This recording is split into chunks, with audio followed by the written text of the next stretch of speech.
Deep in the hollers of Appalachia, where ancient mountains hold secrets darker than the coal buried beneath them, there are stories that most people will never hear.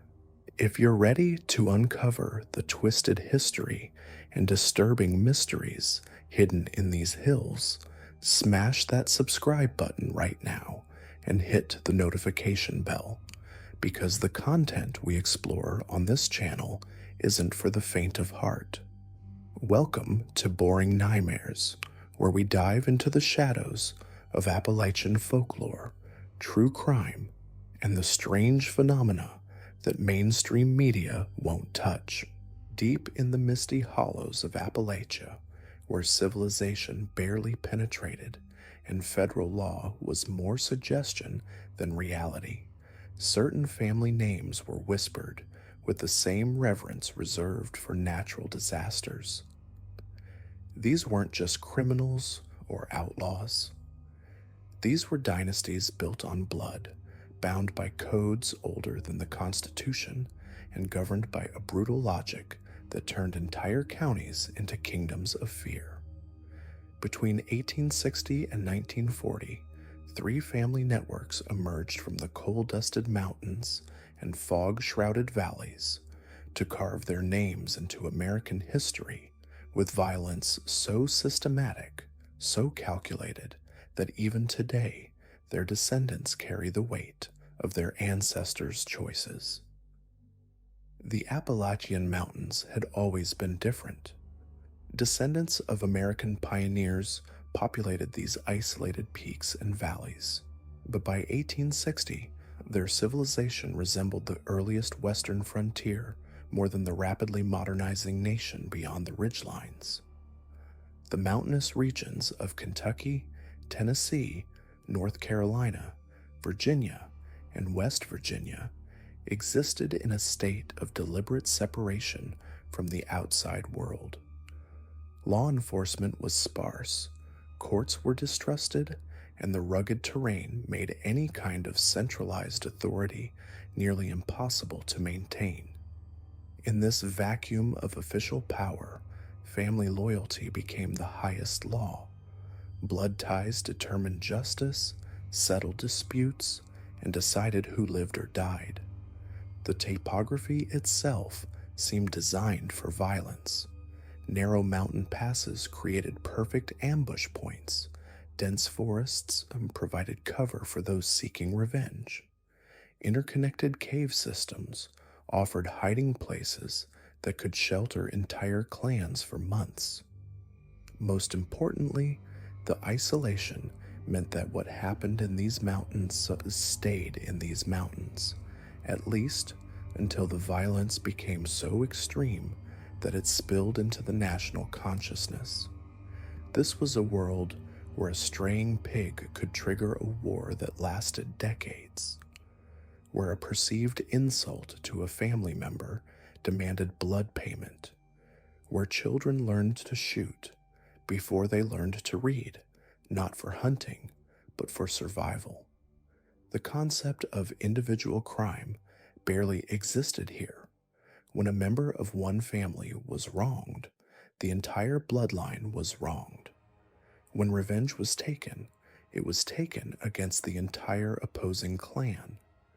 Three families rose above all others in their capacity for organized violence, their ability to control territory, and their talent for turning personal grievances into generational wars that consumed entire communities. The Mullins family, whose story reads like something from the darkest corners of organized crime.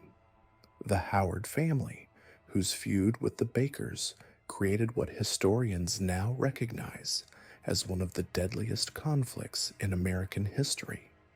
And the Hatfields and McCoys, whose names became synonymous with American blood feuds, though their actual body count was smaller than most people realize. What made these families truly dangerous wasn't just their willingness to kill, it was their ability to create systems of violence that functioned like shadow governments.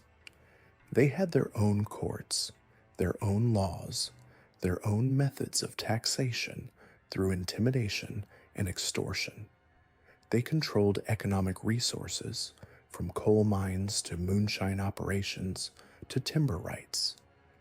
They had networks of informants that stretched across multiple states. Most chillingly, they had their own concepts of justice that operated completely outside American legal traditions. The violence these families unleashed wasn't random or chaotic. It was methodical, purposeful, and designed to send messages that would be remembered for generations. Public executions served as both punishment and advertisement.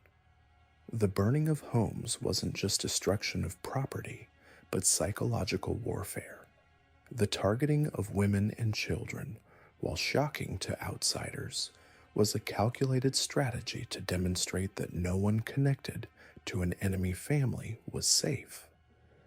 These weren't just mountain folk settling personal disputes with violence. These were sophisticated criminal organizations that happened to be based in the Appalachian wilderness. They understood economics, politics, and psychology in ways that allowed them to maintain power for decades, despite the efforts of state and federal authorities to stop them. They were America's first organized crime families, predating the Italian-American mafia by decades and operating with a level of brutality that would make modern gangsters uncomfortable. The story of the Mullins family begins with Ira Mullins, a man who embodied the complex nature of Appalachian criminal leadership. Marrying Lorenza Estep on May 10, 1879, Ira had grown from a child attending school in his parents' home in Kentucky to the head of a household of his own in Virginia. But Ira was far more than a simple mountain farmer. He was an established businessman who operated multiple enterprises, from legitimate farming and merchant activities to an extensive bootlegging operation that supplied illegal whiskey across multiple states. Contemporary accounts describe Ira as operating his businesses and his life much in the style of a modern-day mafioso, using his money and his connections to keep him out of trouble and control the way laws affected him. This wasn't a man who simply broke the law when convenient. This was someone who had created his own parallel system of power that allowed him to function as both legitimate businessman and criminal kingpin simultaneously. Ira's primary antagonist was Dr. Marshall Red Fox Taylor, a man whose red hair and cunning ways had earned him his nickname. Despite the title, Taylor was neither a real doctor nor particularly fox-like in his intelligence. What he was, however, was ambitious and ruthless. When the United States Marshal for the Western District of Virginia appointed Taylor his deputy for Wise County, the so-called doctor inaugurated a campaign against the many moonshiners then operating in that mountainous country. The conflict between Ira Mullins and Red Fox Taylor escalated from professional antagonism to personal hatred through a series of increasingly violent confrontations. The most significant occurred when Taylor and a hastily assembled posse attempted to capture a wagon load of contraband whiskey that Ira Mullins and his associates were transporting through Wise Courthouse. The resulting gun battle turned the streets of the county seat into a war zone. Perhaps 250 shots were exchanged in the streets of Wise Courthouse before the wagon was captured and the moonshiners routed. When the smoke cleared, one man lay dead, the wagon driver, and many others bore wounds that would mark them for life. But the cargo was seized, and Ira Mullins had suffered his first major defeat at the hands of Red Fox Taylor. This wasn't just a law enforcement victory. It was a public humiliation that demanded response according to the mountain code of honor. Soon after, Taylor lost his government position, but the damage to his relationship with the Mullins family was irreversible. Ira Mullins never forgave him, and between the two men was a bitter feeling of hatred and resentment that called forth mutual threats and challenges. The situation escalated when Taylor, asserting fear of Mullins and his family, decided to take preemptive action. He crept unaware to Mullins' house and fired into the bed of his enemy, who had become a paralytic from the effect of a wound received in one of his last fights with revenue officers. The assassination attempt failed.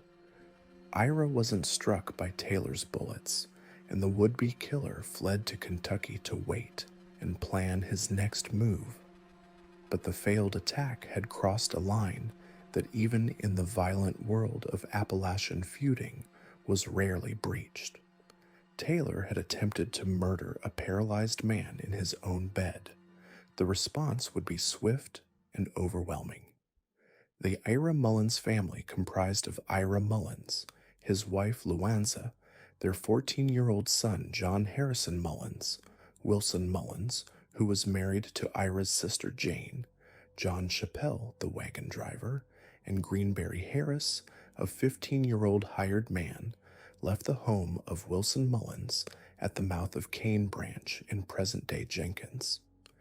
Ira Mullins, the patriarch of the family, was lying in the wagon on a blanket, partly propped up because he had become paralyzed from an injury which occurred during a previous fight with revenue officers. The road the family traveled was along the Pine Mountain Trail in Pound Gap, near the Kentucky-Virginia border. About 500 yards southeast of Pound Gap, on that trail, lies a large pile of fallen boulders stacked on and around each other, surrounded by trees, creating the perfect hiding spot for anyone interested in causing mayhem. This particular day, those interested would become the assassins of the Mullins family. With not a care in the world, and oblivious to the watchful eyes that lay in waiting just ahead, the Mullins family did what any family would do on a long road trip.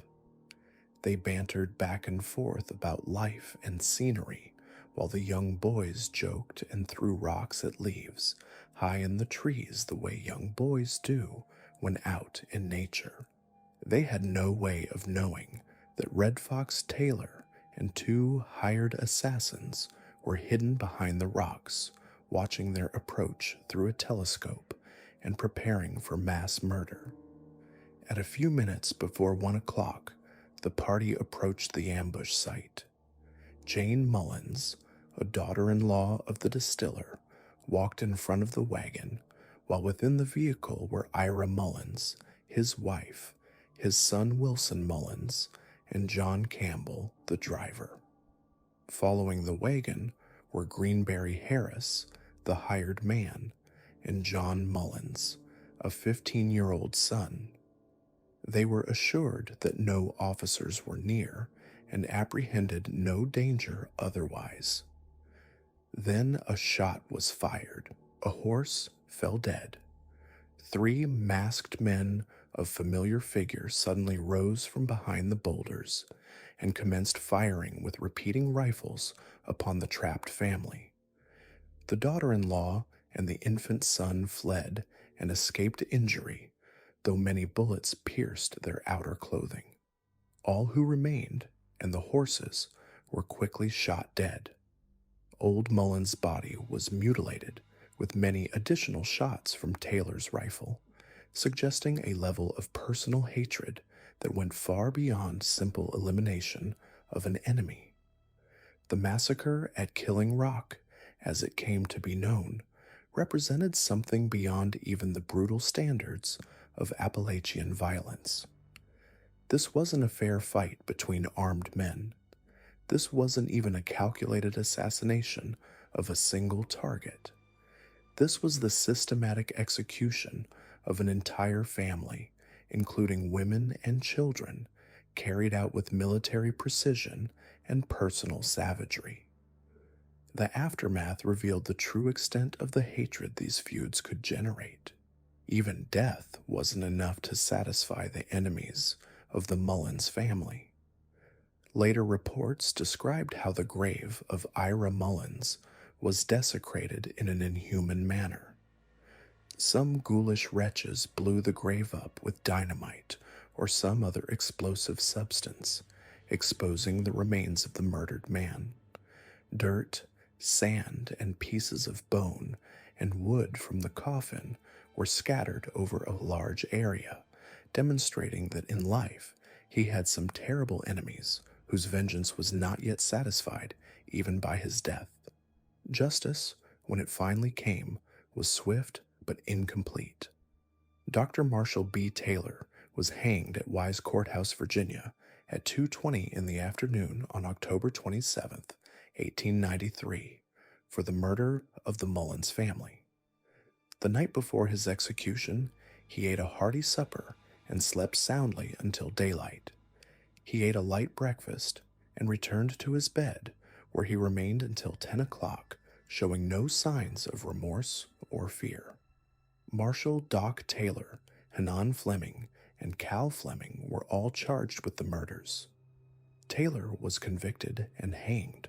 Cal was shot and killed, presumably by Mullins family allies seeking their own justice.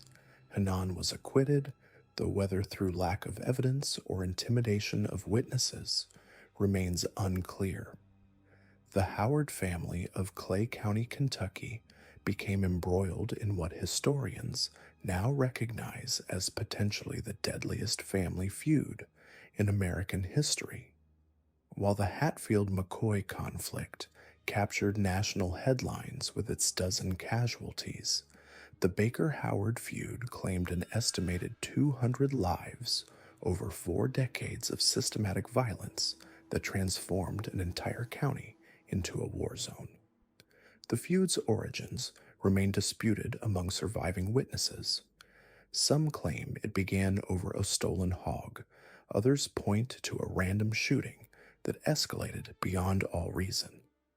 What remains undisputed is the staggering body count and the systematic nature of the violence that consumed Clay County from 1898 to 1940.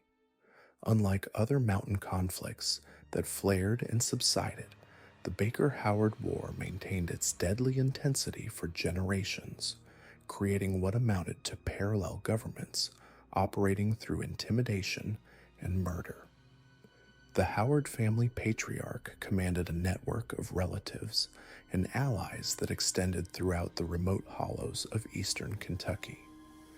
Their influence reached beyond simple clan loyalty into the economic and political structures of the region. Howard men held positions as deputy sheriffs, controlled key businesses, and maintained informant networks that rivaled those of federal law enforcement agencies. This wasn't merely a family feud, but an organized criminal enterprise that used blood relationships as the foundation for territorial control. Thomas Baker, known throughout the region as Bad Tom, emerged as the Howard family's primary nemesis. Baker possessed both the charisma and ruthlessness necessary to challenge an established power structure. His reputation for violence preceded him into every community interaction, and his network of 30 armed kinsmen represented a formidable private army in the sparsely populated mountain region. When Bad Tom Baker rode into Manchester, the Clay County seat, in June 1899, he brought with him the accumulated grievances of decades and the firepower to settle them permanently. The political dimension of the conflict became apparent when state authorities realized that normal law enforcement had become impossible in Clay County. The Howards and their allies controlled the courthouse, the sheriff's department, and most of the local judiciary. The Bakers, excluded from this power structure, had no recourse through legal channels. This forced them into direct confrontation with established authority, transforming what might have been a civil dispute into an armed rebellion against county government. The Manchester Showdown demonstrated the feud's evolution beyond personal vendetta into something resembling civil war. 50 Howard partisans occupied the county seat, while 40 Baker followers established their position 3 miles away. Judge Brown found himself completely unable to conduct court proceedings, and Governor Bradley was forced to deploy state militia to maintain even the appearance of governmental authority. This standoff revealed how thoroughly the feud had paralyzed normal civic functions in Clay County. The assassination of Tom Baker while under military protection illustrated the sophisticated nature of the violence plaguing the region. The killer entered the county sheriff's house, used the sheriff's own rifle for the murder, and escaped without detection despite the presence of 150 state troops specifically assigned to protect Baker. This level of planning and execution suggested coordination that went far beyond spontaneous mountain justice. Someone with detailed knowledge of military procedures and access to secure locations had orchestrated Baker's death with precision that would have impressed professional assassins. The cycle of retaliation that characterized the feud followed predictable patterns that nevertheless proved impossible to break. Tom Baker's narrow escape from one assassination attempt led directly to his sons ambushing 3 Howard family members. This retaliation triggered an escalation that brought additional families into the conflict, expanding what had begun as a dispute between 2 clans into a regional war involving dozens of surnames and hundreds of participants. The web of allied families that eventually became embroiled in the conflict demonstrates how mountain feuds could metastasize beyond their original boundaries. The Garrard, Webb, McCollum, Philpott, White, Griffin, Benjy, and Hall families all became drawn into what had started as the Baker-Howard feud. Each family brought its own grievances, alliances, and enemies into the conflict, creating a complex matrix of loyalties and antagonisms that made peaceful resolution virtually impossible. Economic factors underlying the feud often went unreported in sensationalized newspaper accounts. The Baker and Howard families competed for control of timber rights, mining claims, and moonshine distribution networks that represented significant sources of income in the impoverished mountain region. Political control of Clay County meant the ability to determine which families received government contracts, which businesses operated without interference, and which individuals faced prosecution for various crimes. The stakes were far higher than personal honor or family pride. The role of women in maintaining and escalating the feud deserves particular attention. Mountain culture placed enormous emphasis on protecting family honor, and perceived insults to women often triggered the most violent responses. Marriage alliances between feuding families sometimes provided temporary truces, but they more often created additional sources of conflict when domestic disputes became clan disputes. Women also served as crucial intelligence sources, passing information about enemy movements and plans through informal networks that law enforcement found nearly impossible to penetrate. The impact on children growing up during the feud created lasting trauma that extended the conflict across generations.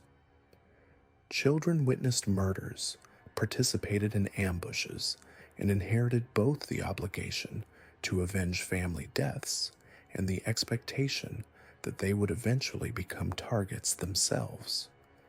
Educational opportunities disappeared as schools closed and teachers fled the region. Many children never learned to read or write, but they became expert marksmen and developed the paranoid vigilance necessary for survival in a war zone. Federal intervention eventually became necessary when state authorities proved incapable of restoring order. The deployment of National Guard units and federal marshals to Clay County represented an acknowledgement that local law enforcement had completely collapsed. However, even federal intervention proved only temporarily effective. The mountainous terrain provided countless hiding places for fugitives, and the local population's refusal to cooperate with outside authorities made investigation and prosecution extremely difficult.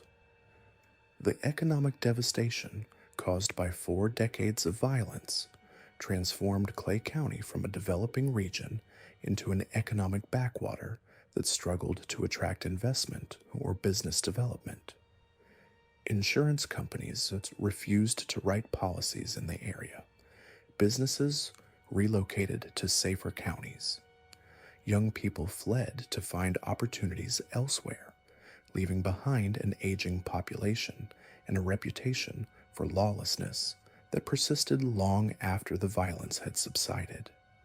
The media's portrayal of the Baker-Howard feud contributed to lasting stereotypes about Appalachian culture that continue to influence perceptions today. Journalists from outside the region often emphasize the primitive and backward nature of mountain society, while ignoring the complex economic and political factors that had created the conditions for such sustained violence.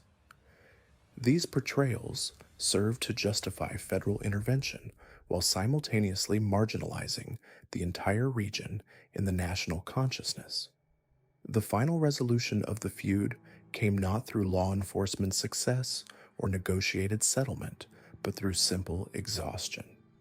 By 1940, so many family members had been killed or imprisoned that the remaining survivors lacked the numbers and resources to continue the conflict. The economic changes brought by World War II also provided new opportunities for young men to leave the region and break the cycle of inherited violence. The legacy of the Baker-Howard feud extends far beyond its immediate casualties. The conflict demonstrated how quickly civil society could collapse in regions where government authority was weak and economic opportunities were limited. It revealed the dangers of allowing personal disputes to become politicized and showed how cycles of revenge could sustain themselves across multiple generations. Modern Clay County still bears the scars of its violent past. Many families in the region can trace their ancestry to participants in the feud, and old loyalties and antagonisms sometimes surface in contemporary political and business relationships. The county's reputation for violence has been difficult to overcome despite decades of peace and economic development efforts. The Baker-Howard feud also provides insight into the broader phenomenon of American vigilante justice and the conditions under which communities resort to violence when formal legal systems fail to provide adequate protection or recourse. The mountainous geography of eastern Kentucky created conditions similar to those found in other frontier regions where family-based justice systems emerged to fill the vacuum left by absent or ineffective government authority. Understanding the true scope and nature of the Baker-Howard feud requires moving beyond sensationalized accounts to examine the economic, political, and social factors that created and sustained such devastating violence. The 200 lives lost in Clay County represent not just a tragic waste of human potential, but a warning about the fragility of civil society and the speed with which communities can descend into chaos when fundamental institutions fail to function effectively. The Howard family's role in this conflict demonstrates how organized family networks could exercise power that rivaled or exceeded that of official government institutions. Their ability to maintain control through violence and intimidation for 4 decades shows the effectiveness of clan-based authority structures in regions where traditional law enforcement was weak or compromised.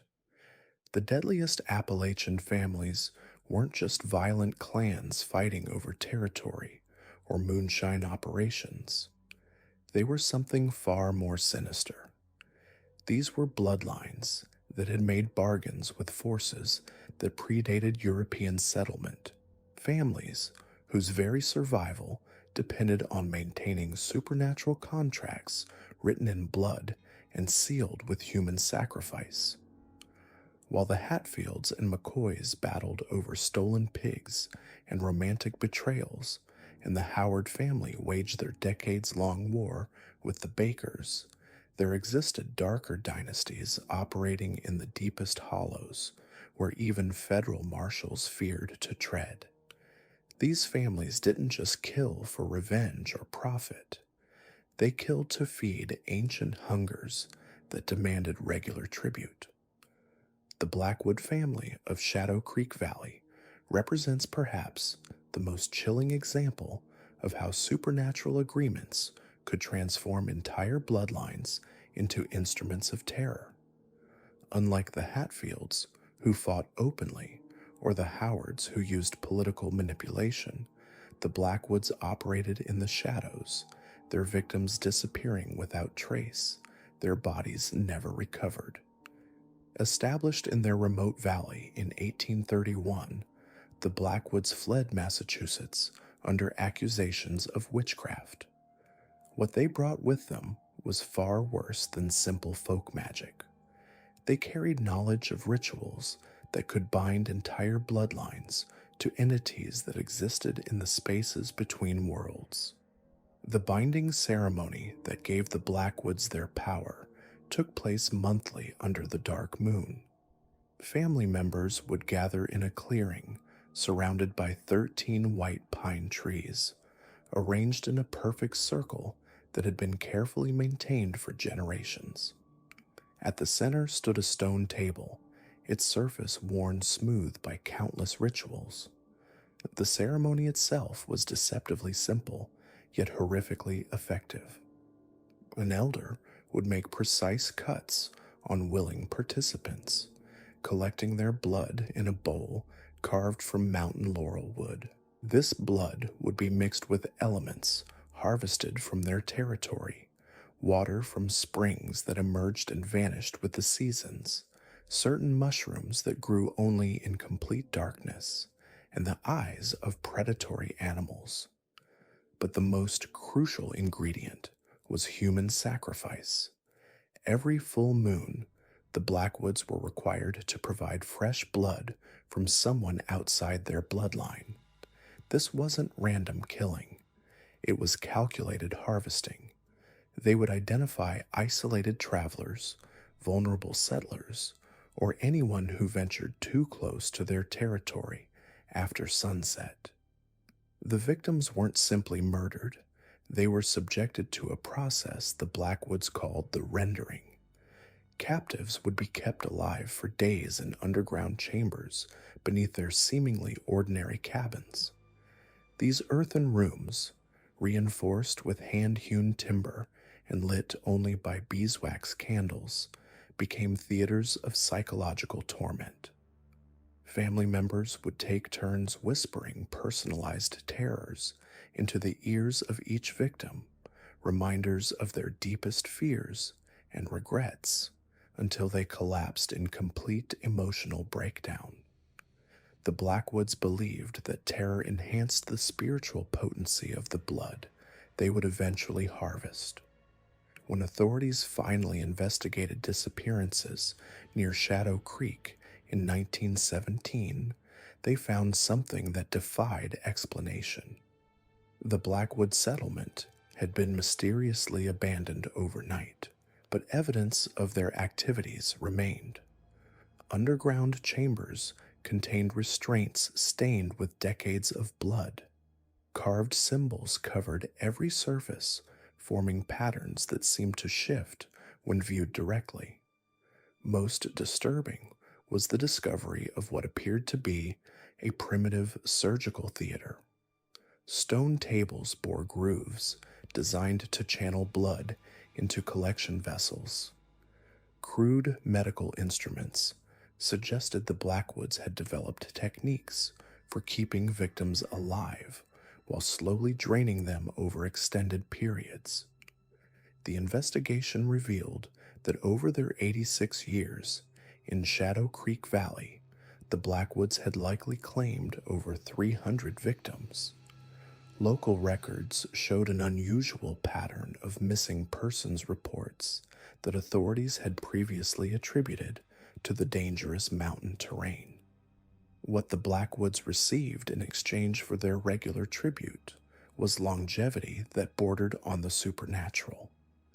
Family members routinely lived well past 100 years, maintaining unusual vitality and apparent immunity to the diseases that plagued other mountain families. They possessed an uncanny ability to predict weather patterns, locate hidden resources, and sense approaching danger.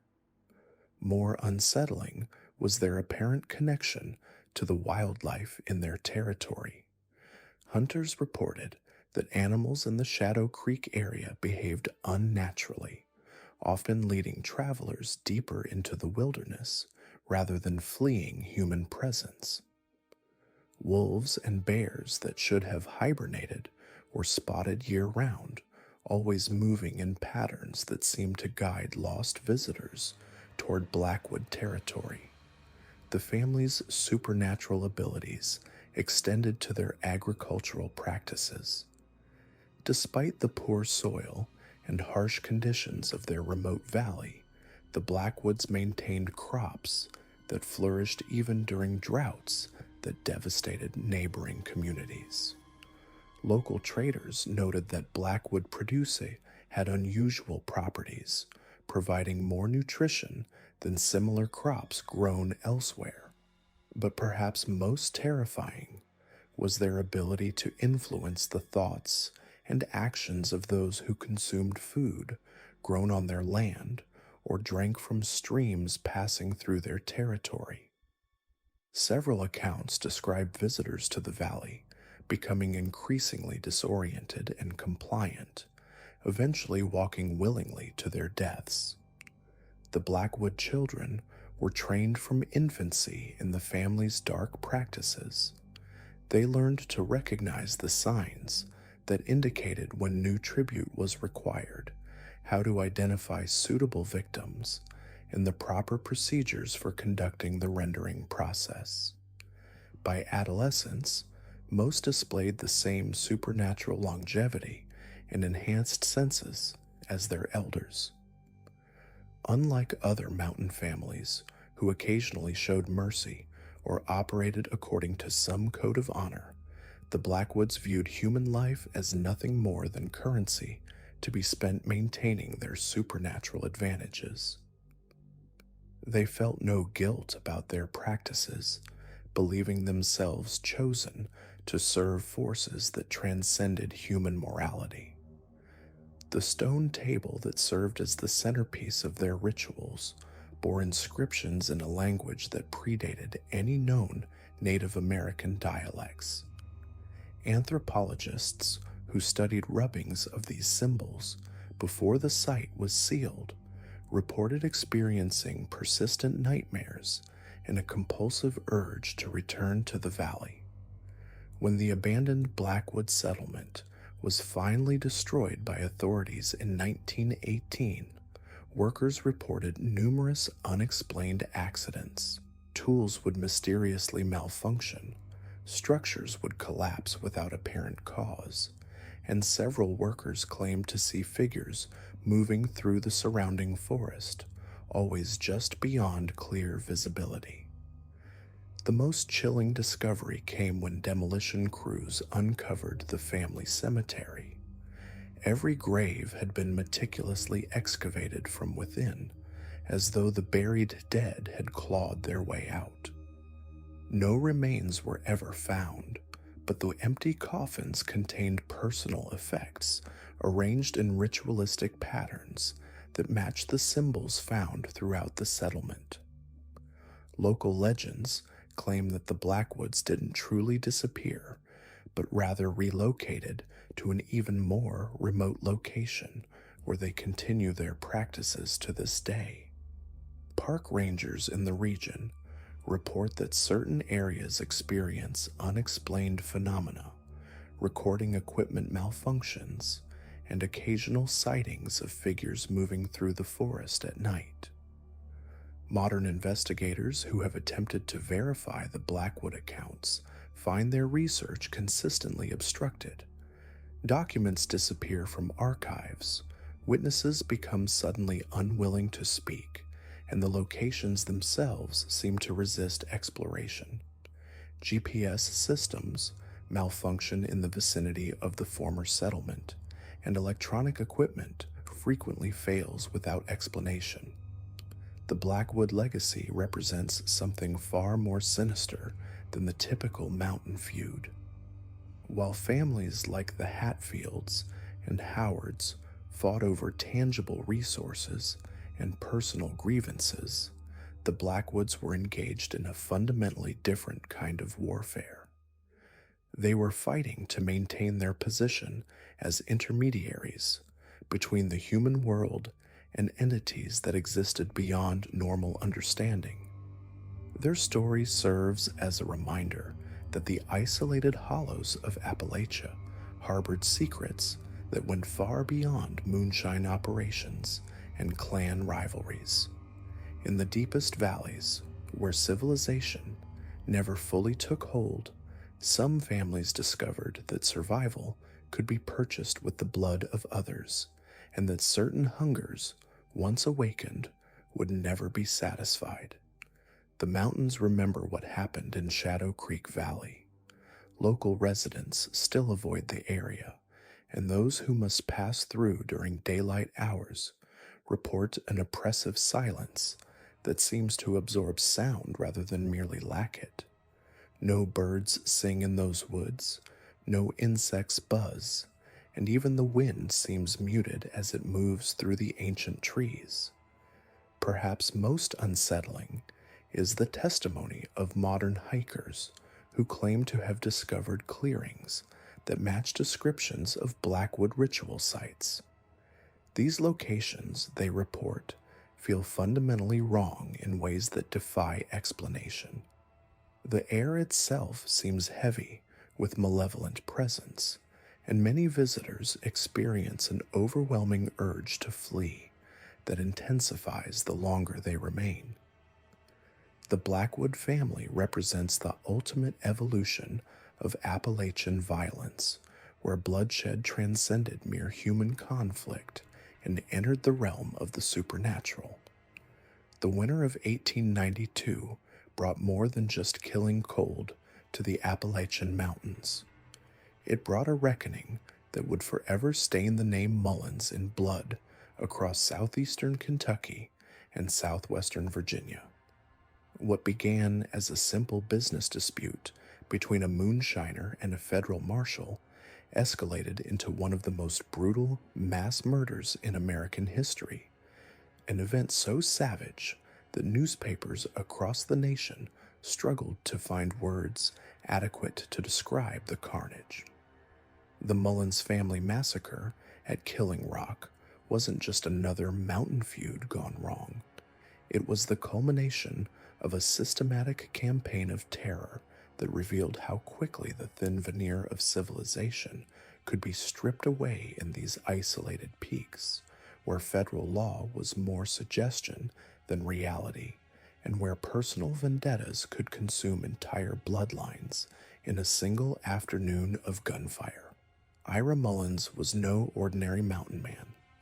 By 1892, he had built what amounted to a criminal empire spanning multiple states, operating with the calculated precision of a modern mafia don.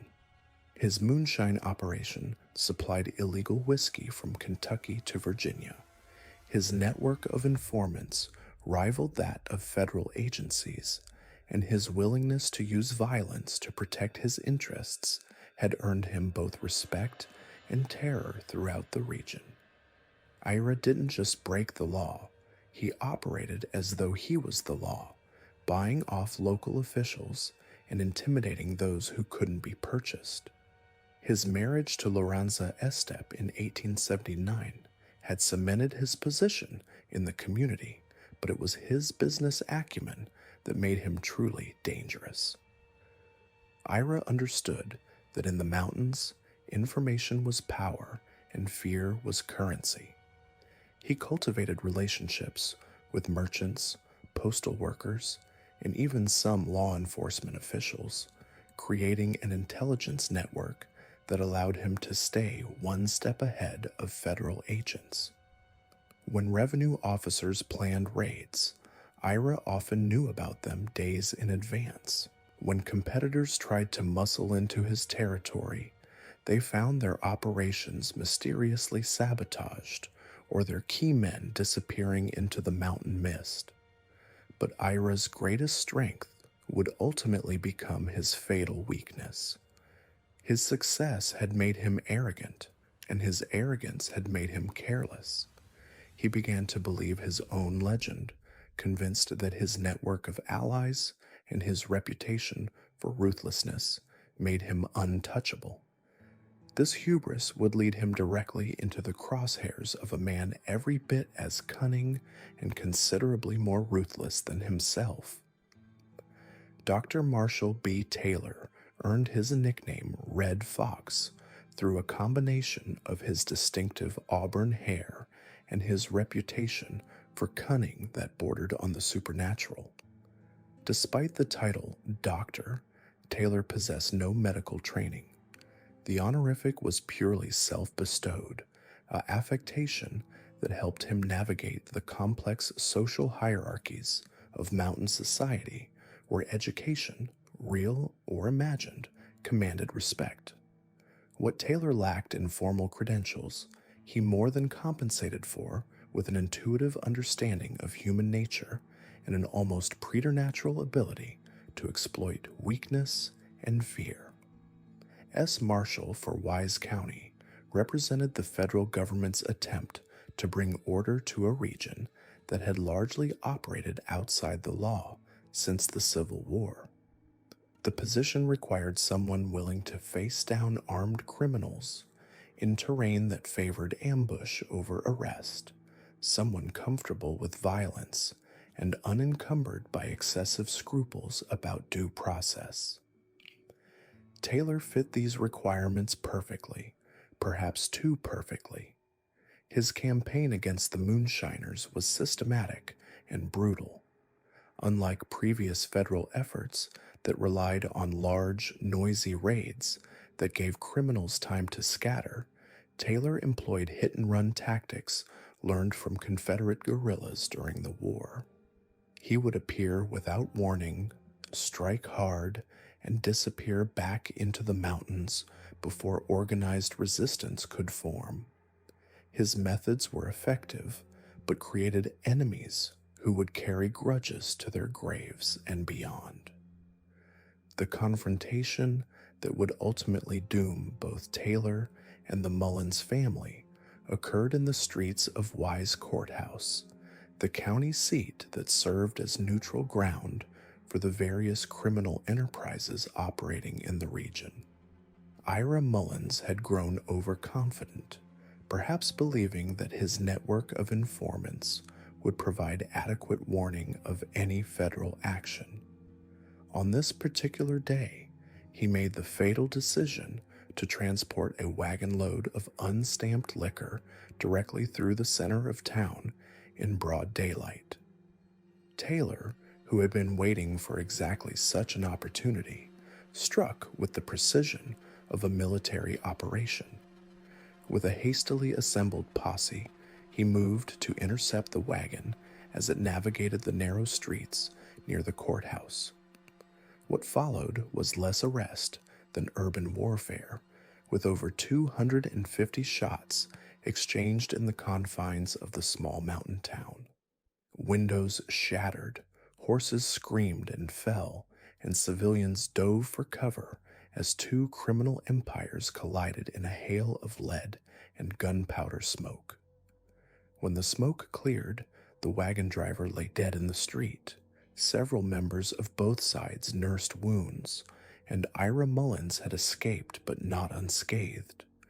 A bullet had shattered his spine, leaving him paralyzed from the waist down and dependent on others for mobility. For a man who had built his reputation on personal strength and the ability to enforce his will through violence, this injury was more than physical trauma. It was the destruction of his identity and the beginning of his transformation from predator to prey. The aftermath of the courthouse battle created a blood debt that mountain culture demanded be paid. Ira Mullins, despite his physical limitations, remained the head of his criminal organization and the keeper of his family's honor. Taylor's attack had not just wounded him physically, it had humiliated him publicly, demonstrating to his enemies and allies alike that the feared moonshiner king was mortal after all. In the honor-based culture of Appalachian feuding, such humiliation could only be answered with blood. But Taylor understood mountain justice as well as anyone, and he had no intention of waiting passively for Mullins to exact revenge.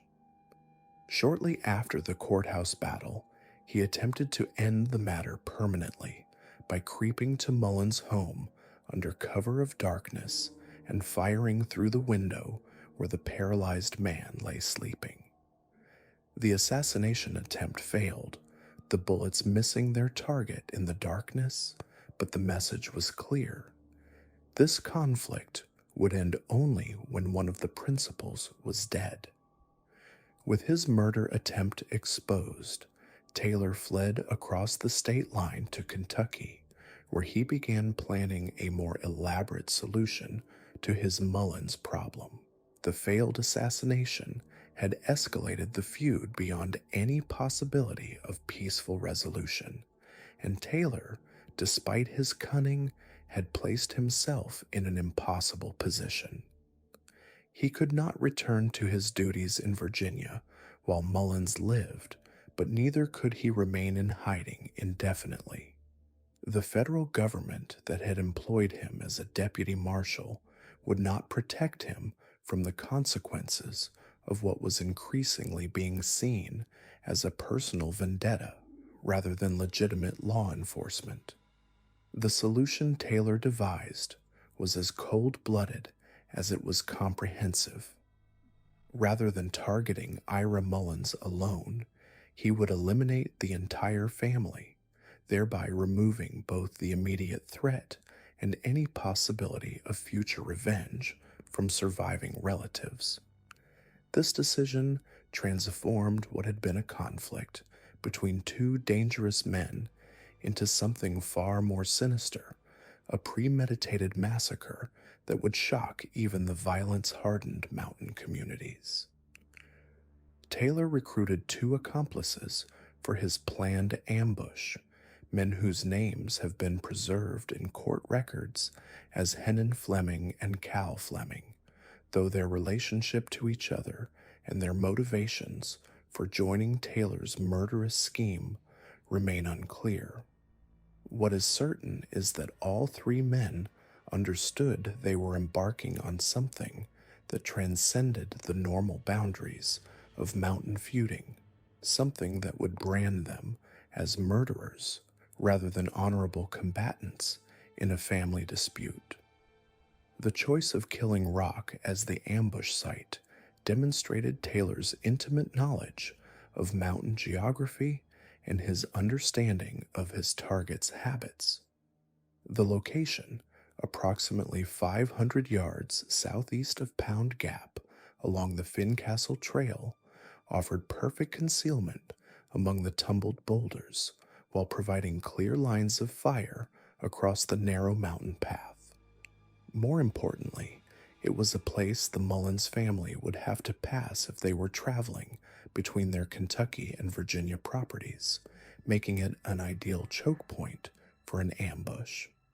The morning of May 14th, 1892, dawned clear and cold, with spring still struggling to assert itself in the high mountains. The Mullins family began their journey in a mood that witnesses later described as almost festive, a sharp contrast to the violence that awaited them.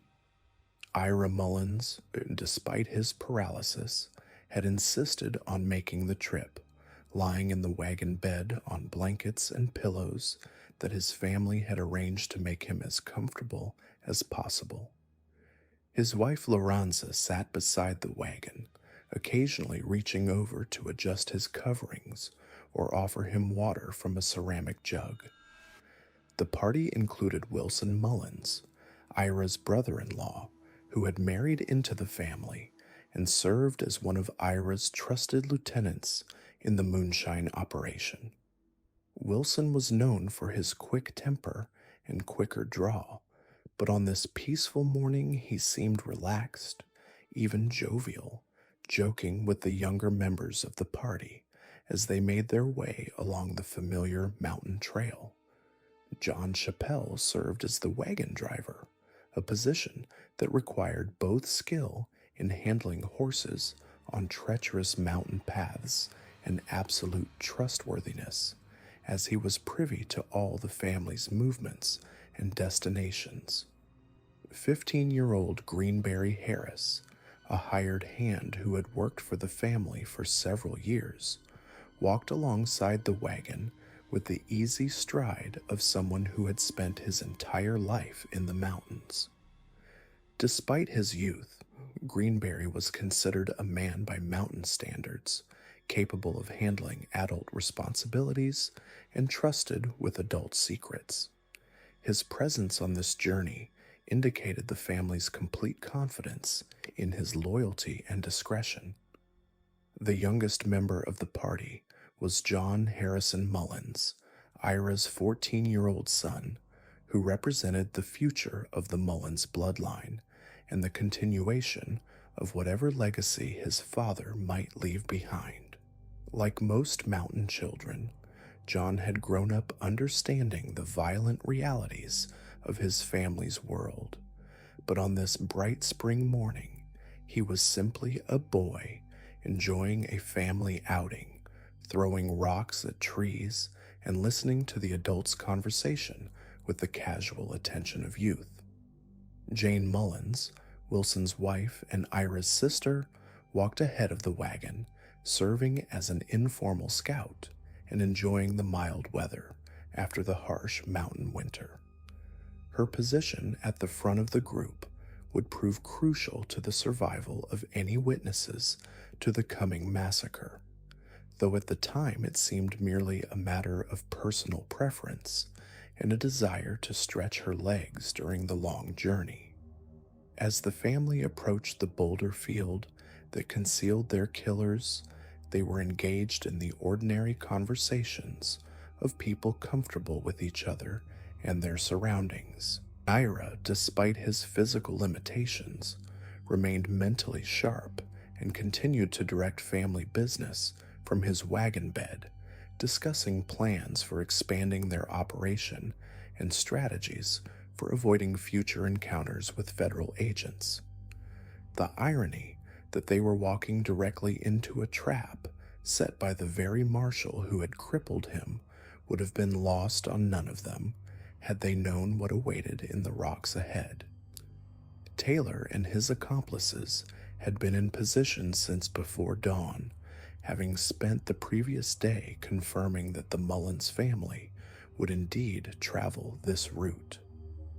The ambush site was perfectly chosen for maximum lethality, with the assassins positioned above the trail where they could fire down on their targets, making escape virtually impossible. The three men carried repeating rifles, weapons that would allow them to maintain a devastating rate of fire once the shooting began. The attack commenced at approximately 1 o'clock in the afternoon, just as the Mullins party entered the killing zone between the scattered boulders.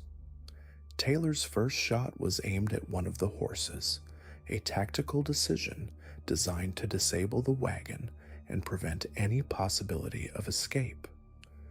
The animal dropped instantly, its death cry echoing off the surrounding rocks and serving as the opening note of a symphony of violence that would leave 5 people dead in the space of minutes. The ambush was executed with the precision of a military operation, but the brutality that followed transcended any legitimate law enforcement purpose.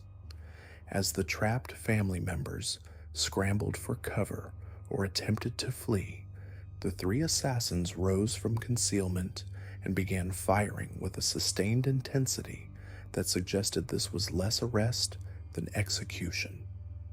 The narrow confines of the trail became a killing field, with bullets ricocheting off rocks and finding targets among the panicked victims.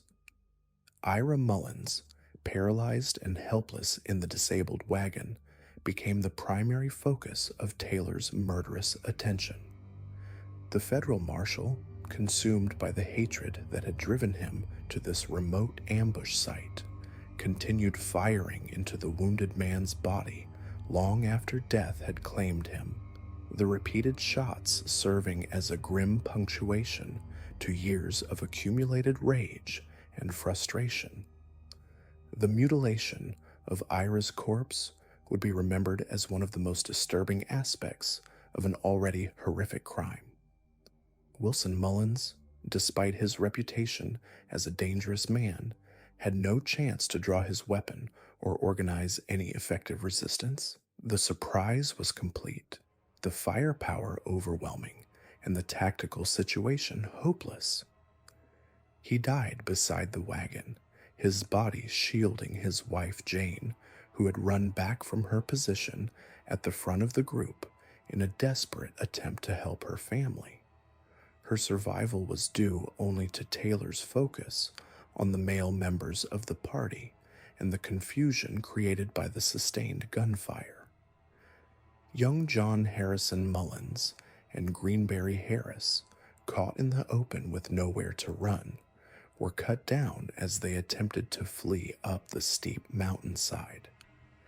Their deaths, particularly that of 14-year-old John, would be remembered as the most senseless aspect of a senseless crime, the killing of children, transforming Taylor from a corrupt lawman into something approaching a monster in the eyes of the mountain community.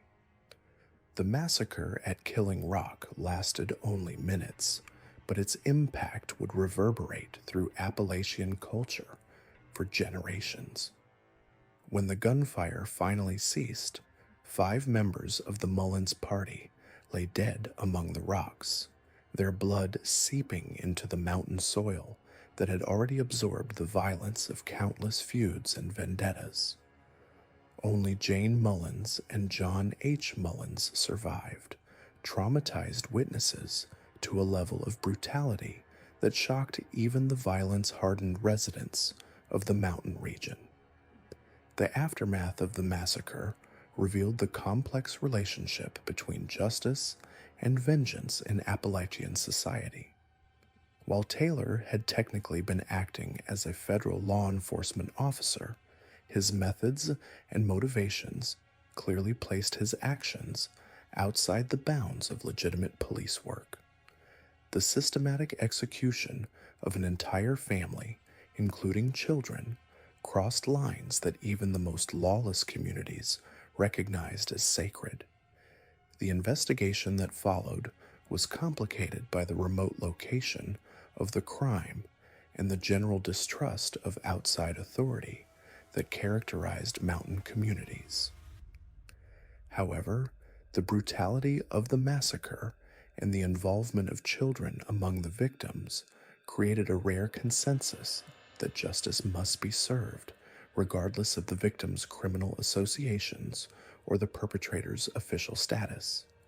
Dr. Marshall B. Taylor was ultimately captured, tried, and convicted for his role in the Killing Rock Massacre. His execution by hanging at Wise Courthouse on October 27, 1893, drew crowds from across the region, testament to the notoriety the crime had achieved.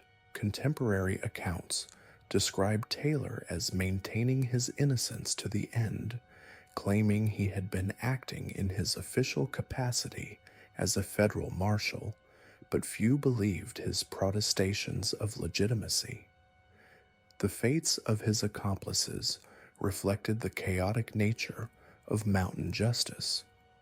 Cal Fleming was shot and killed, though accounts differ as to whether this occurred during his capture or in a separate incident related to the massacre.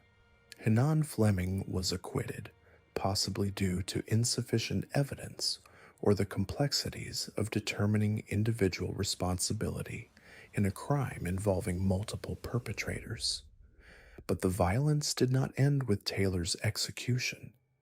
The desecration of Ira Mullins's grave, blown apart with dynamite in an act of posthumous revenge, demonstrated that some hatreds transcended death itself. The grotesque destruction of the burial site, with bones and coffin fragments scattered across a wide area, represented a level of vindictiveness that shocked even those accustomed to the cycles of vengeance that characterized mountain feuding. The Killing Rock Massacre became a defining moment in Appalachian history, a crime so brutal that it transcended the normal boundaries of regional feuding and entered the realm of national notoriety. Newspapers across the country covered the story, often sensationalizing the violence while reinforcing stereotypes about mountain lawlessness and barbarism that would persist for generations. More importantly, the massacre represented a turning point in the relationship between federal authority and mountain communities. The revelation that a federal marshal could plan and execute such a heinous crime severely undermined trust in outside law enforcement and reinforced the mountain tradition of handling justice through family and community networks rather than official channels. The legacy of the Mullins family massacre extended far beyond the immediate victims and perpetrators. It became part of the larger narrative of Appalachian violence, a story that would be told and retold in various forms, often embellished but never diminished in its essential horror. But the most chilling truth about these Appalachian family dynasties wasn't just their capacity for violence. It was how they systematically transformed entire regions into their personal kingdoms, where their word became law and their enemies simply vanished without a trace. The death tolls we've discussed tell only part of the story, because for every documented murder, there were dozens of disappearances that never made it into official records.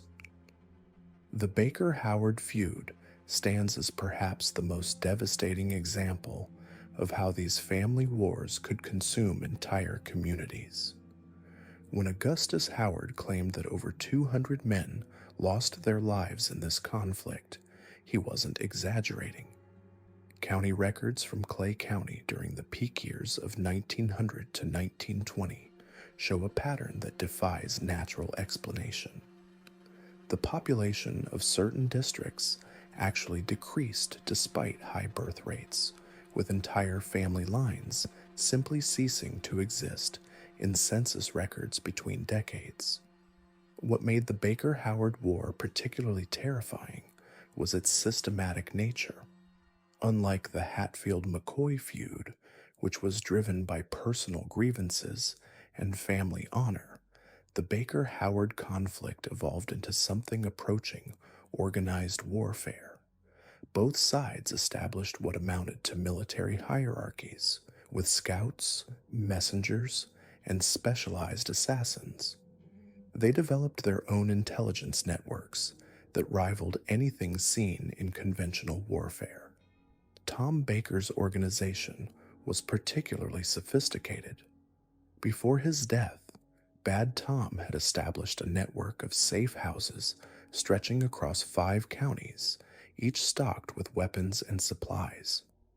His followers included not just family members, but recruited gunmen from as far away as Texas and Oklahoma. These weren't simple mountain farmers driven by blood feuds. They were professional killers attracted by Baker's reputation and his ability to pay for violence. The Howard faction responded in kind, developing their own network of allies and hired guns. What emerged was essentially 2 private armies operating in the Kentucky mountains, each capable of fielding dozens of armed men at a moment's notice. The fact that it took 150 state militia troops to protect Tom Baker during his court appearance demonstrates the scale of military power these families had assembled. The economic impact of these feuds extended far beyond the immediate death toll.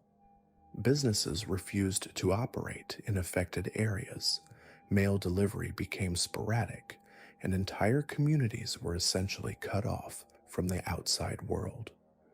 The psychological warfare employed by both sides created an atmosphere of constant terror that affected even those who weren't directly involved in the conflict.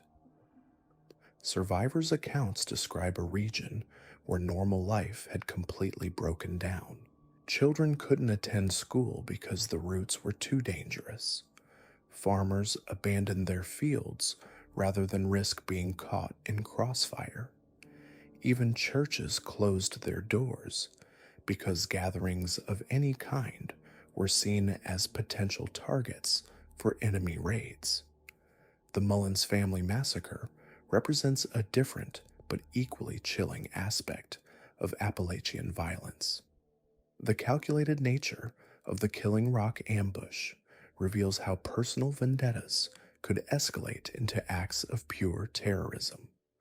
Dr. Marshall Taylor's methodical planning of the attack, his recruitment of accomplices, and his choice of location all demonstrate a level of premeditation that goes far beyond crimes of passion.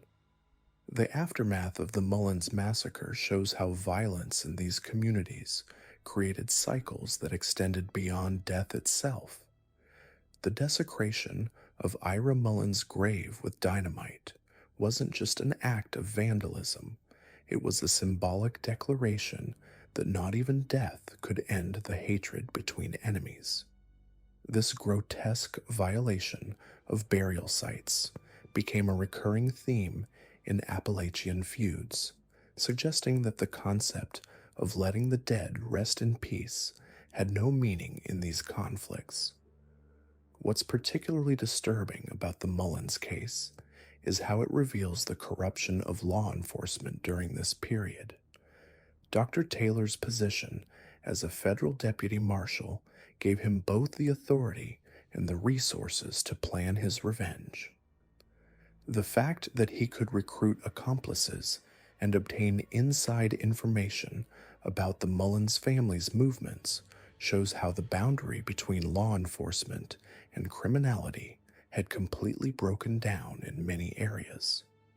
The survival of Jane Mullins and John Harrison Mullins from the massacre created its own tragic legacy. Witnesses to such extreme violence often carried psychological scars that affected entire generations. The knowledge that family members had been systematically hunted and killed created a climate of fear and paranoia that influenced family decisions for decades afterward. The Hatfield-McCoy feud, while smaller in scale than the Baker-Howard War, achieved lasting notoriety because it perfectly embodied the American public's fascination with frontier violence. The media coverage of the feud created templates for how such conflicts would be portrayed in popular culture for generations to come. However, this sensationalized coverage often obscured the very real human cost of the violence. The New Year's Day massacre of 1888 represents one of the most shocking escalations in the Hatfield-McCoy conflict.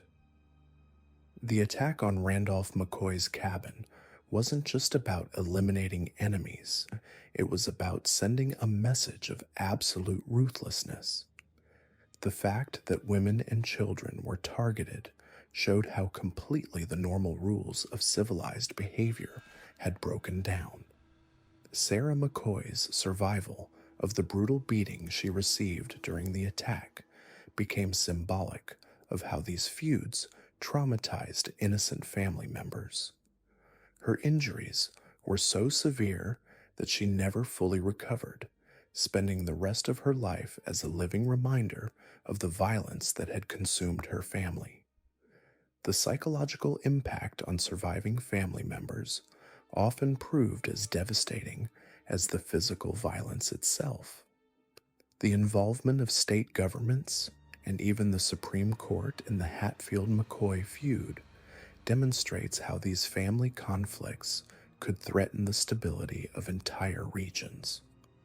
When personal vendettas required intervention by governors and federal authorities, they had clearly moved beyond simple criminal matters into threats to public order. What united all these deadly Appalachian families was their ability to operate in a landscape where traditional law enforcement was either absent, corrupt, or simply overwhelmed. The mountainous terrain provided natural fortifications that made conventional policing nearly impossible. Families could establish strongholds in remote hollows where they were effectively beyond the reach of outside authority. The economic desperation that characterized much of Appalachia during this period created conditions where violence became a viable means of survival. When legal opportunities for advancement were limited, families often turned to moonshining, theft, and eventually organized violence as ways to secure resources and protect their interests. The clan-based social structure that predominated in these communities meant that individual crimes quickly escalated into family conflicts. When someone was murdered, it wasn't just a personal loss, but an attack on the entire extended family network.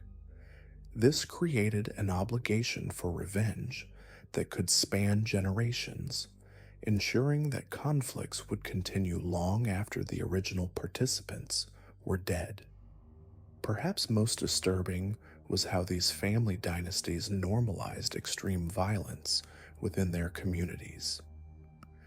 Children grew up expecting that disputes would be settled with guns rather than courts. Young men were initiated into family conflicts as a rite of passage, ensuring that the cycle of violence would continue across generations. The legacy of these deadly Appalachian families extends far beyond their immediate death tolls. They created a culture of violence and lawlessness that took decades to overcome. Even today, certain areas of Appalachia struggle with higher than average rates of violent crime, suggesting that the impact of these historical conflicts continues to influence regional culture. The stories of the Mullins, or Howards, Hatfields, and McCoys remind us that American history contains chapters of violence and brutality that rival anything found in the world's most lawless regions. These weren't isolated incidents, but systematic campaigns of terror that shaped the development of entire regions. The trail of blood left by these families would stretch across decades, but nothing could prepare law enforcement for what they'd discover about the true scope of their operations. By the 1930s, federal agents realized they weren't dealing with simple mountain feuds anymore. These families had evolved into something far more sinister, creating networks that would make modern organized crime syndicates look like amateur operations. What made these Appalachian dynasties so deadly wasn't just their willingness to kill, it was their systematic approach to violence and their ability to operate completely outside the reach of federal law. They had transformed isolated mountain communities into their own sovereign territories, complete with their own courts, their own justice systems, and their own methods of dealing with those who crossed them. The Howard family's war machine had grown beyond anything investigators initially understood. By 1920, what started as the Baker-Howard feud had metastasized into a regional conflict involving over 15 allied families and hundreds of armed participants. Augustus Howard's claim of 200 deaths wasn't hyperbole. It was a conservative estimate. Federal records, when they could be obtained, showed a death toll that made other American conflicts pale in comparison. The Howards had established what amounted to a shadow government across 3 counties. They collected taxes from local businesses, operated their own postal system using coded messages delivered by children on horseback, and maintained detailed records of every family, every transaction, and every potential threat within their territory. Their intelligence network was so sophisticated that they often knew about federal operations weeks before they were executed. What truly set them apart was their recruitment strategy. Unlike other criminal organizations that relied on blood relations, the Howards actively recruited from broken families, offering protection and purpose to young men who had lost everything. These recruits underwent brutal initiation rituals that included witnessed executions and blood oaths that bound them to the family for life. Desertion wasn't just discouraged, it was impossible. Those who tried to leave were hunted across multiple states, and their deaths served as warnings to others. The family's operations extended far beyond the mountains. By 1925, Howard operatives were documented in Chicago, Detroit, and New York, establishing supply lines for their moonshine operations and creating safe houses for family members fleeing federal warrants. They had essentially created the first truly national criminal network to emerge from Appalachia, predating more famous organized crime families by decades. Their downfall came not from law enforcement, but from their own success. As their territory expanded, they began encroaching on the domains of other equally dangerous families. The resulting conflicts created a state of perpetual warfare that consumed entire communities. The violence became so intense that even their own allies began to question whether the cost was worth the control. The Mullins family massacre at Killing Rock had sent shockwaves through the criminal underworld, but it also revealed the level of brutality these families were willing to employ against each other. The systematic execution of an entire family, including children, demonstrated that traditional rules of engagement no longer applied. This wasn't just about territory or revenge anymore. It was about the complete elimination of rival bloodlines. Dr. Marshall Taylor's execution of the Mullins family had been methodical and calculated. Federal investigators who examined the scene found evidence of extensive surveillance and preparation. Taylor had spent weeks studying the family's movements, mapping their routes, and identifying the perfect ambush location. The killing itself had been carried out with military precision, using multiple shooters positioned at strategic points to ensure no one escaped.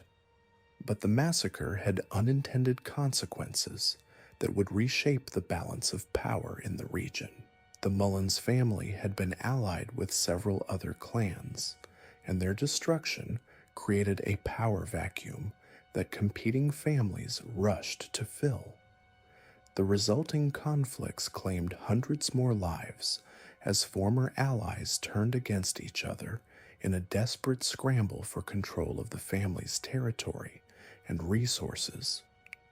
The supernatural elements that surrounded families, like the Blackwoods, added another layer of terror to an already nightmarish situation.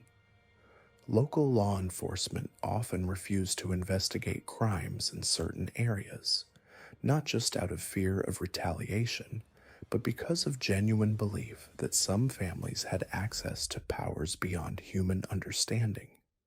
These beliefs, whether rooted in reality or superstition, gave certain families an almost mythical status that made them even more dangerous. The Blackwoods of Shadow Creek had perfected the art of psychological warfare through their alleged supernatural practices. Stories of their blood rituals and their ability to commune with dark forces spread throughout the region, creating a climate of fear that extended far beyond their actual territory. People would go miles out of their way to avoid traveling through areas associated with the family, and even mentioning their name was considered bad luck. Federal agents who attempted to investigate the Blackwoods reported experiencing unexplained phenomena, equipment failures, and psychological disturbances that forced them to abandon their investigations. Whether these experiences were the result of genuine supernatural activity or sophisticated psychological manipulation designed to protect the family's secrets remains a subject of debate among researchers today. The economic impact of these family networks extended far beyond their immediate territories. They controlled not just illegal activities like moonshining and gambling, but legitimate businesses, including logging operations, mining companies, and transportation networks. Their influence on local and state politics was so extensive that several governors were suspected of being on their payrolls, though concrete evidence was always mysteriously destroyed or lost. The families had also developed sophisticated money laundering operations decades before the term was even coined. They used networks of legitimate businesses to clean their illegal profits, investing in everything from real estate to manufacturing companies.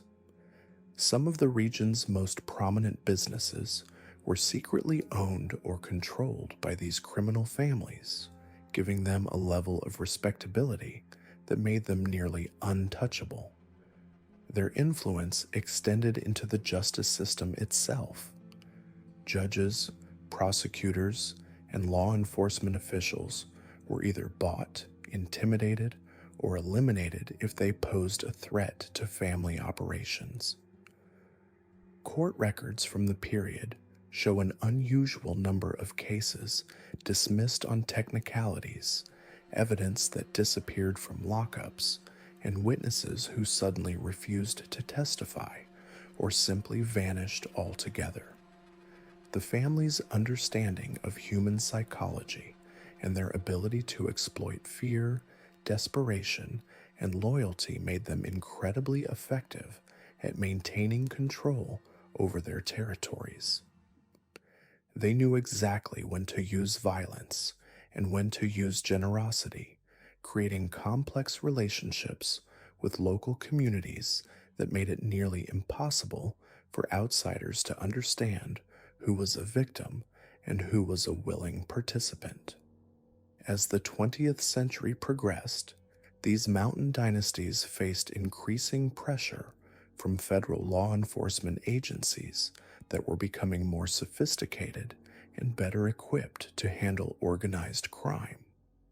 The families that survived were those that adapted, either by going deeper underground or by transitioning their operations into seemingly legitimate businesses while maintaining their criminal networks in the shadows. The legacy of these deadly Appalachian families continues to influence the region today.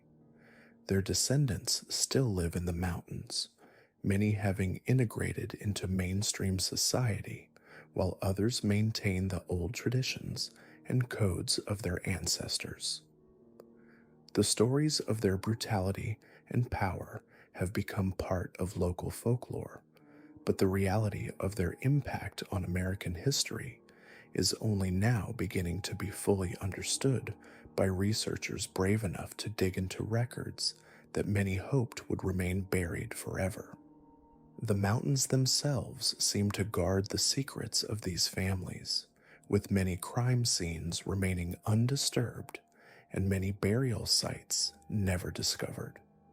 Local residents still speak in whispers about certain hollows and valleys where it's not safe to go, where the ghosts of old feuds still claim new victims, and where the descendants of these deadly dynasties continue to enforce their own brutal version of mountain justice. These families didn't just commit crimes, they created their own civilization based on violence, fear, and absolute loyalty to blood above all else. They proved that in the isolated mountains of Appalachia, traditional concepts of law and order could be completely replaced by something far more primitive and infinitely more dangerous. The specter of violence that haunted these mountain clans didn't simply vanish with changing times. Instead, it evolved, adapted, and in some cases, persisted well into the modern era. The technological revolution that transformed the rest of America arrived slowly in Appalachia, but when it did, these family dynasties proved remarkably adept at incorporating new methods into their ancient systems of control and revenge. By the 1950s, the Hatfield-McCoy feud had officially ended, but the scars ran deeper than anyone imagined. Devil Anse Hatfield died in 1921, finally baptized in Island Creek at age 81, perhaps seeking redemption for decades of bloodshed. Randolph McCoy had passed the year before, his final years marked by poverty and the haunting memories of his murdered children. Yet their descendants continued to view each other with suspicion that would persist for generations. What's particularly chilling is how these family conflicts evolved beyond simple revenge killings into sophisticated criminal enterprises. The Baker-Howard feud, which claimed over 200 lives according to some accounts, demonstrated this evolution most clearly. By the 1920s, what had begun as a dispute over a pig had transformed into a complex web of political corruption, bootlegging operations, and systematic intimidation that controlled entire counties. The Howard clan, led by the ruthless patriarch Gim Howard, established what modern law enforcement would recognize as an early organized crime syndicate. They controlled not just moonshine production, but also the judges, sheriffs, and politicians who might otherwise interfere with their operations. Their influence was so complete that they essentially created a shadow government throughout Clay County, Kentucky. Court records from the 1930s reveal the shocking extent of their control. Witnesses who testified against Howard family members had a disturbing tendency to disappear before trials could conclude. Judges who ruled against their interests would find their homes burned or their family members threatened.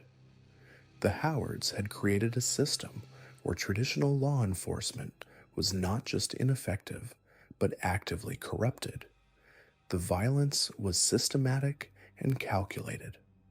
Unlike the spontaneous shootouts that characterized earlier feuds, the Baker-Howard conflict involved planned assassinations, coordinated raids, and psychological warfare designed to break the will of their enemies. They would leave mutilated animals on the doorsteps of those who opposed them, burn crops just before harvest, and poison livestock to demonstrate their reach and ruthlessness. One particularly disturbing case from 1934 illustrates their methods. When a local merchant refused to pay protection money to the Howard clan, they didn't simply kill him. Instead, they systematically destroyed his livelihood over months. First, his store windows were repeatedly broken. Then his suppliers were threatened into cutting off deliveries. His customers were intimidated into shopping elsewhere. Finally, when he was financially ruined and desperate, they offered to help him by buying his property for a fraction of its value. When he refused, his teenage son disappeared while walking home from school and was never seen again. The Mullins family massacre of 1892 represented another evolution in Appalachian violence, demonstrating how personal vendettas could escalate into military-style operations. Dr. Marshall Red Fox Taylor didn't simply want to kill Ira Mullins. He wanted to obliterate the entire family line and send a message that would echo through the mountains for generations. Taylor's methodical planning of the Killing Rock ambush revealed a level of premeditation that shocked even violence-hardened mountain communities. He spent weeks studying the family's travel patterns, identifying the perfect location for maximum carnage, and recruiting accomplices who could handle the psychological toll of murdering women and children. The fact that he mutilated Ira Mullins' body after death showed a level of savagery that went beyond simple revenge into the realm of psychological terrorism. What makes the Mullins massacre particularly significant is how it demonstrated the complete breakdown of law and order in these remote regions. Despite multiple witnesses and clear evidence of premeditation, it took over a year to bring Taylor to trial. Even then, his execution was notable primarily because it was so unusual for mountain violence to face legal consequences. The aftermath of the massacre revealed the depth of these feuding networks. The desecration of Ira Mullins' grave with dynamite showed how the cycle of violence continued even after death. This wasn't random vandalism, but a calculated act of psychological warfare designed to terrorize anyone who might consider opposing the perpetrators.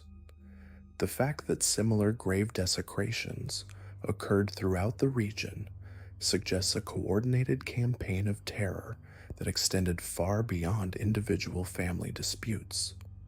By the early 1900s, these mountain clans had developed communication networks that rivaled those of legitimate governments.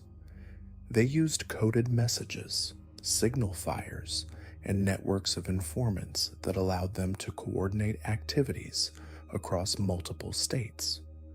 When federal agents finally began serious investigations in the 1920s, they discovered that these families had been sharing intelligence, weapons, and personnel for decades.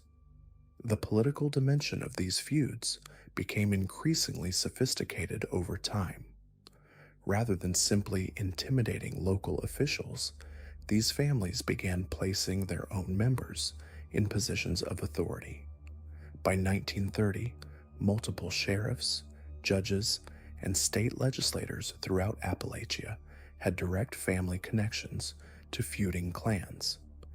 This wasn't corruption in the traditional sense, but rather the systematic capture of governmental institutions by criminal dynasties. The economic impact of this violence was staggering. Entire regions became uninhabitable for law-abiding citizens, creating vast territories where normal commerce and development were impossible. Insurance companies refused to operate in certain counties. Banks wouldn't make loans secured by property in feuding territories. Even the federal government struggled to deliver mail or collect taxes in areas controlled by these families. The psychological toll extended far beyond the immediate victims. Children growing up in these regions developed what modern psychologists would recognize as complex trauma disorders. They learned to sleep with weapons, to distrust outsiders, and to view violence as the primary means of resolving disputes. These learned behaviors persisted for generations, creating cultural patterns that outlasted the original causes of the feuds. The media sensationalism surrounding these conflicts created lasting stereotypes that continue to affect Appalachian communities today. Journalists from major newspapers would travel to the mountains seeking stories of primitive violence, often exaggerating or fabricating details to satisfy readers' appetite for sensational content. These distorted portrayals reinforced prejudices against mountain people and made it easier for the rest of America to dismiss the legitimate economic and social problems that contributed to the violence.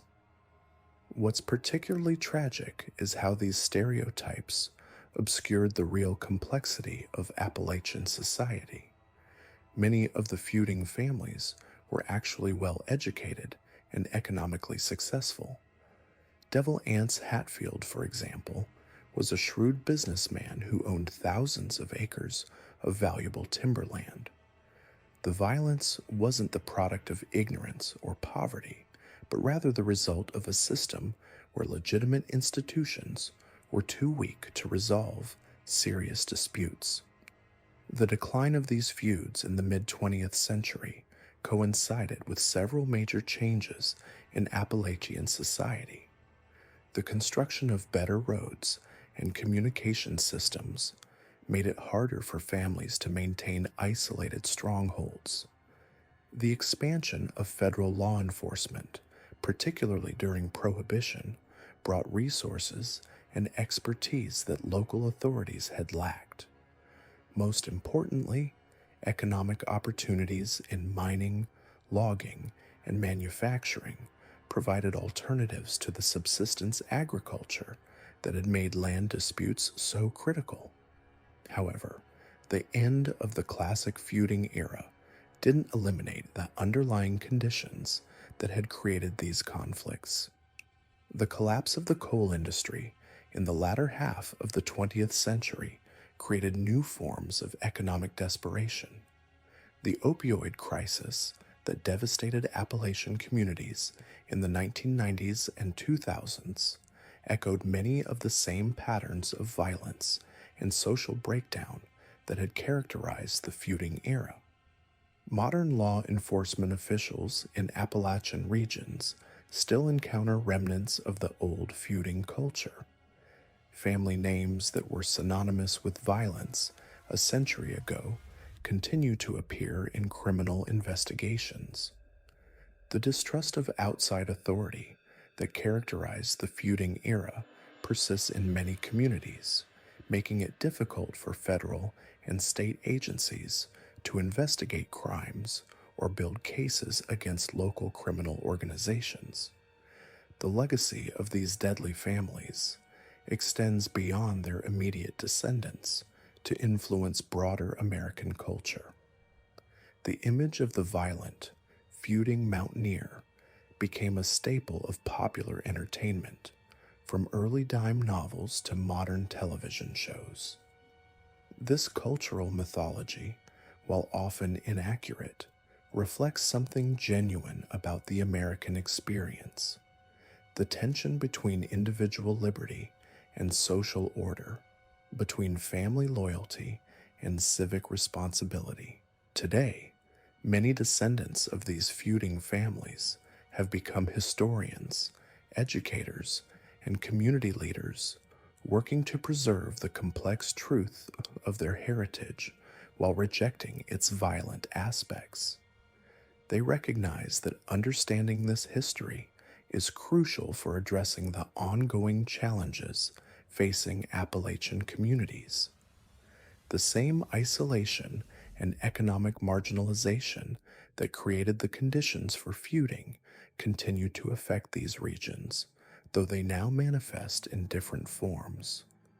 The story of Appalachia's deadliest families serves as a stark reminder of what happens when legitimate institutions fail to provide justice and security for their citizens. In the absence of effective government, people create their own systems of law and order, often with devastating consequences. These mountain clans weren't inherently more violent than other Americans. They were responding to circumstances that made violence seem like the only viable option for protecting their families and interests. The transformation of these feuding territories from lawless badlands into modern communities represents one of the most dramatic social changes in American history. Yet the process remains incomplete. The scars left by generations of violence still mark the landscape, both literally and figuratively. Understanding this history isn't just an academic exercise, but a crucial step in addressing the ongoing challenges facing these communities and preventing the conditions that could give rise to such violence again. The deadly legacy of the Mullins, Howard, and Hatfield McCoy families reminds us that civilization is more fragile than we often assume. In the isolated hollows of Appalachia, that fragility was exposed in ways that shocked the nation and created legends that persist to this day.